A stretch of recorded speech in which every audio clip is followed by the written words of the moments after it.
Pluto की कहानी सिर्फ एक ग्रह की कहानी नहीं है। ये उस खोज की कहानी है जो इंसानों ने बहुत गर्व से दुनिया को दिखाई, लेकिन बाद में पता चला कि शायद वो खोज एक बहुत बड़ी गलती थी। एक ऐसी मैथ्स की गलती जिसने पूरी दुनिया को लगभग 76 साल तक यकीन दिलाया कि हमारे सोलर सिस्टम में 9 ग्रह हैं। लेकिन सवाल ये है, अगर प्लूटो सच में इतना छोटा था तो वैज्ञानिकों को लगा कैसे कि ये इतना ताकतवर है कि करोड़ों किलोमीटर दूर बैठे यूरेनस और नेपच्यून को हिला रहा है। और सबसे बड़ा सवाल, जिस ग्रह को बचपन से हम 9th प्लेनेट पढ़ते आए, उसे अचानक एक दिन ग्रहों की लिस्ट से बाहर क्यों फेंक दिया गया? अजब गजब चैनल को अभी सब्सक्राइब कर लो, क्योंकि आगे जो आप जानने वाले हो वो दिमाग हिला देगा। क्योंकि प्लूटो की असली कहानी शुरू ही वहां से होती है जहां वैज्ञानिक एक ग्रह नहीं बल्कि एक अदृश्य शिकारी को ढूंढ रहे थे। साल 1781 हमारे सोलर सिस्टम का 7वां ग्रह यूरेनस खोजा गया। सब कुछ सामान्य लग रहा था, लेकिन कुछ समय बाद वैज्ञानिकों ने यूरेनस की चाल में एक अजीब गड़बड़ी देखी। यूरेनस अपने रास्ते पर वैसा नहीं चल रहा था जैसा न्यूटन के लॉ ऑफ ग्रेविटी के हिसाब से उसे चलना चाहिए था। अब वैज्ञानिकों के सामने दो ही ऑप्शन थे, या तो न्यूटन का नियम गलत है या फिर यूरेनस के आगे कोई और भारी चीज मौजूद है जो उसे अपनी तरफ खींच रही है। और यहां से शुरू हुई सोलर सिस्टम के सबसे बड़े रहस्यों में से एक की तलाश। वैज्ञानिकों ने कैलकुलेशन की, दूरबीनें आसमान की तरफ घुमा दी गईं और फिर बिल्कुल उसी जगह उन्हें एक नया ग्रह मिला, नेपच्यून। यह साइंस की बहुत बड़ी जीत थी, क्योंकि इंसानों ने पहली बार किसी ग्रह को आंखों से देखने से पहले सिर्फ मैथ्स के दम पर खोज लिया था। लेकिन कहानी यहीं खत्म नहीं हुई, क्योंकि नेपच्यून के मिलने के बाद भी यूरेनस की चाल पूरी तरह ठीक नहीं हुई। वो अभी भी थोड़ा सा लड़खड़ा रहा था। अब वैज्ञानिकों को लगा कि नेपच्यून से भी आगे कोई और चीज है, कुछ बहुत बड़ा, कुछ बहुत भारी, कुछ ऐसा जो अंधेरे में छुपकर दो ग्रहों को अपनी तरफ खींच रहा है। इस काल्पनिक ग्रह को नाम दिया गया प्लैनेट एक्स, और यहीं से शुरू हुई उस रहस्यमयी ग्रह की खोज जिसने बाद में प्लूटो को जन्म दिया। अमेरिका के एक अमीर और जुनूनी एस्ट्रोनॉमर पर्सिवल लोवेल ने प्लैनेट एक्स को ढूंढने के लिए एरिजोना में एक खास ऑब्जर्वेटरी बनाई। लेकिन किस्मत देखिए, वो अपनी जिंदगी में उस ग्रह को नहीं ढूंढ पाए। 1916 में उनकी मौत हो गई, लेकिन उनका सपना जिंदा रहा। उनकी मौत के 13 साल बाद एक 23 साल के नौजवान को यह जिम्मेदारी दी गई। नाम था क्लाइड टॉम्बो। उसके पास ना कोई सुपर कंप्यूटर था, ना आज जैसी हाईटेक मशीनें। उसका काम था रात के आसमान की तस्वीरें लेना, फिर उन्हीं तस्वीरों को बार बार देखना और ढूंढना कि कौन सा छोटा सा डॉट अपनी जगह बदल रहा है। क्योंकि सितारे अपनी जगह पर स्थिर दिखते हैं, लेकिन ग्रह धीरे धीरे चलते हैं। सोचिए, लाखों सितारों के बीच एक छोटा सा डॉट ढूंढना, दिनों तक, हफ्तों तक, महीनों तक। और फिर आया 18 फरवरी 1930। क्लाइड ने 2 तस्वीरों में एक छोटा सा चमकता हुआ डॉट देखा जो अपनी जगह बदल चुका था। दुनिया को लगा प्लैनेट एक्स मिल गया, वही रहस्यमयी ग्रह जो यूरेनस और नेपच्यून को डिस्टर्ब कर रहा था। इस नए ग्रह का नाम रखा गया प्लूटो। नाम एक 11 साल की ब्रिटिश लड़की ने सुझाया था, क्योंकि यह ग्रह बहुत दूर था, बहुत ठंडा था और अंधेरे में छुपा हुआ था। इसलिए इसका नाम रखा गया रोमन देवता प्लूटो के नाम पर। लेकिन किसी को अंदाजा नहीं था कि जिस दिन प्लूटो को ग्रह माना गया, उसी दिन एक ऐसी गलतफहमी शुरू हो चुकी थी जो 76 साल बाद टूटने वाली थी। जब प्लूटो पहली बार मिला तो वैज्ञानिकों के पास आज जैसे ताकतवर टेलीस्कोप नहीं थे। उन्होंने मान लिया कि प्लूटो बहुत बड़ा और भारी होगा, शायद पृथ्वी जितना, क्योंकि अगर वही यूरेनस और नेपच्यून को हिला रहा था तो उसका भारी होना जरूरी था। लेकिन जैसे जैसे टेक्नोलॉजी बेहतर होती गई, प्लूटो छोटा होता गया। पहले लगा ये पृथ्वी जितना है, फिर लगा शायद मंगल जितना है। लेकिन असली झटका आया 1978 में, जब प्लूटो का चांद खोजा गया, जिसका नाम है चैरन।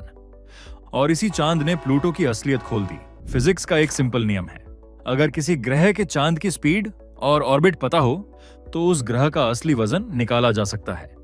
जब वैज्ञानिकों ने चैरन की मदद से प्लूटो का वजन निकाला तो उनके होश उड़ गए।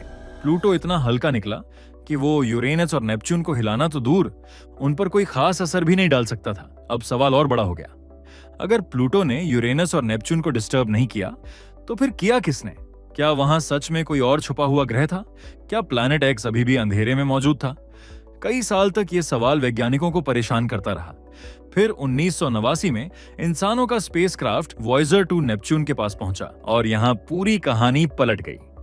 वॉयेजर 2 की मदद से पता चला कि नेपच्यून का पुराना वजन ही गलत निकाला गया था। जी हां, ना कोई छुपा हुआ प्लैनेट एक्स था, ना कोई बड़ा रहस्यमयी शिकारी। असल में गलती कैलकुलेशन में थी। जब नेपच्यून का सही वजन यूरेनस की ऑर्बिट की कैलकुलेशन में डाला गया तो वो अजीब गड़बड़ी गायब हो गई। मतलब जिस प्लैनेट एक्स को ढूंढते ढूंढते प्लूटो मिला, वो प्लैनेट एक्स असल में कभी था ही नहीं। प्लूटो बस सही समय पर गलत वजह से सही जगह मिल गया था। यानी प्लूटो की खोज साइंस की जीत भी थी और साइंस की सबसे दिलचस्प गलती भी। लेकिन इसके बाद भी प्लूटो को ग्रह माना जाता रहा। स्कूलों में पढ़ाया गया सोलर सिस्टम के 9 ग्रह हैं, Mercury, Venus, Earth, Mars, Jupiter, Saturn, Uranus, Neptune और प्लूटो। लेकिन फिर आया साल 2005 और एक नई खोज ने प्लूटो की कुर्सी हिला दी। नेपच्यून से भी आगे एक और बर्फीली बॉडी मिली, नाम रखा गया एरिस। और दिक्कत यह थी कि एरिस प्लूटो से भी ज्यादा भारी था। अब वैज्ञानिकों के सामने बहुत बड़ा सवाल था, अगर प्लूटो ग्रह है तो एरिस को भी ग्रह मानना पड़ेगा, और अगर एरिस ग्रह है तो फिर आने वाले समय में ऐसी कई और बर्फीली बॉडीज भी ग्रह कहलाएंगी।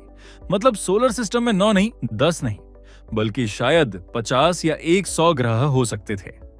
अब विज्ञान को फैसला लेना था, या तो हर नई बर्फीली बॉडी को ग्रह मानो या फिर ग्रह की परिभाषा बदलो। और 2006 में इंटरनेशनल एस्ट्रोनॉमिकल यूनियन ने ग्रह होने की 3 शर्तें रखी। पहली शर्त, वो सूरज के चारों तरफ घूमता हो। प्लूटो ने यह शर्त पास कर ली। दूसरी शर्त, उसकी ग्रेविटी इतनी हो कि वो गोल आकार ले सके। प्लूटो ने यह भी पास कर लिया। लेकिन तीसरी शर्त, यहीं पर प्लूटो हार गया। तीसरी शर्त थी, ग्रह अपने ऑर्बिट का राजा होना चाहिए। मतलब जिस रास्ते पर वो घूमता है वहां मौजूद छोटे पत्थरों, कॉमेट्स और बर्फीले टुकड़ों को या तो हटाया हो या खुद में खींच लिया हो। लेकिन प्लूटो ऐसा नहीं कर पाया, क्योंकि प्लूटो रहता है कुइपर बेल्ट में। ये हमारे सोलर सिस्टम का वो इलाका है जहां हजारों लाखों बर्फीले पत्थर, कॉमेट्स और छोटे छोटे ऑब्जेक्ट्स घूमते रहते हैं। और प्लूटो उन सबका राजा नहीं है, वो बस उन्हीं में से एक है। एक चमकता हुआ, अलग दिखने वाला, लेकिन फिर भी छोटा सा सदस्य। इसीलिए 2006 में प्लूटो को ग्रहों की लिस्ट से हटाकर ड्वार्फ प्लैनेट बना दिया गया और पूरी दुनिया में बहस छिड़ गई। कुछ लोग बोले प्लूटो के साथ अन्याय हुआ, कुछ बोले विज्ञान ने सही फैसला लिया। लेकिन असली ट्विस्ट तो अभी बाकी था, क्योंकि जिसे हमने छोटा समझकर ग्रहों की लिस्ट से बाहर कर दिया था, वो अंदर से इतना रहस्यमय निकला कि वैज्ञानिक फिर से हैरान रह गए। 2006 में नासा ने एक स्पेसक्राफ्ट लॉन्च किया, नाम था न्यू होराइजन्स। इसका मिशन था प्लूटो के पास जाकर पहली बार उसकी असली तस्वीरें लेना। यह मिशन आसान नहीं था। प्लूटो इतना दूर है कि सूरज की रोशनी को भी वहां तक पहुंचने में लगभग 5 घंटे लगते हैं। न्यू होराइजन्स एक पियानो के साइज का छोटा सा रोबोट था, लेकिन उसे भेजा गया 3 अरब किलोमीटर से भी ज्यादा दूर। जब यह लॉन्च हुआ तो इसने सिर्फ 9 घंटों में चांद की दूरी पार कर ली। जहां अपोलो मिशंस को चांद तक पहुंचने में 3 दिन लगे थे, लेकिन प्लूटो तक पहुंचने के लिए इतनी स्पीड भी काफी नहीं थी। न्यू होराइजन्स ने जुपिटर की ग्रेविटी का इस्तेमाल किया और अपनी स्पीड और बढ़ा ली। फिर सालों तक वो अंधेरे में सफर करता रहा और आखिरकार 2015 में वो पल आया जिसका इंतजार पूरी दुनिया कर रही थी।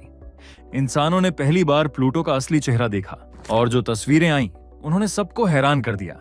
लोगों को लगा था प्लूटो एक बोरिंग, ठंडा, मरा हुआ पत्थर होगा, लेकिन प्लूटो निकला रंगीन, जिंदा जैसा और रहस्यों से भरा हुआ। उसकी सतह पर लाल, सफेद, नीले और नारंगी रंगों का अजीब कॉम्बिनेशन था। लेकिन सबसे ज्यादा ध्यान खींचने वाली चीज थी प्लूटो का दिल। जी हां, प्लूटो की सतह पर एक विशाल हार्ट शेप बना हुआ है, जिसे स्पुतनिक प्लैनेटिया कहा जाता है। और ये दिल सिर्फ दिखने में सुंदर नहीं है, बल्कि ये बताता है कि प्लूटो अंदर से पूरी तरह मरा हुआ नहीं है। इस हार्ट शेप में नाइट्रोजन की बर्फ मौजूद है, इतनी भयानक ठंड कि नाइट्रोजन भी जम जाती है। लेकिन यहाँ अजीब पैटर्न्स दिखाई देते हैं जो बताते हैं कि प्लूटो के अंदर कहीं ना कहीं गर्मी अभी भी मौजूद है। नीचे से नाइट्रोजन ऊपर आती है, फिर जम जाती है, और इसी वजह से ये इलाका साफ और नया दिखाई देता है। मतलब जिस प्लूटो को हमने छोटा समझकर साइड कर दिया था, वो अंदर से एक्टिव निकला। और फिर मिला एक और झटका। प्लूटो पर मौजूद हैं आइस वोल्केनोज, बर्फ उगलने वाले ज्वालामुखी।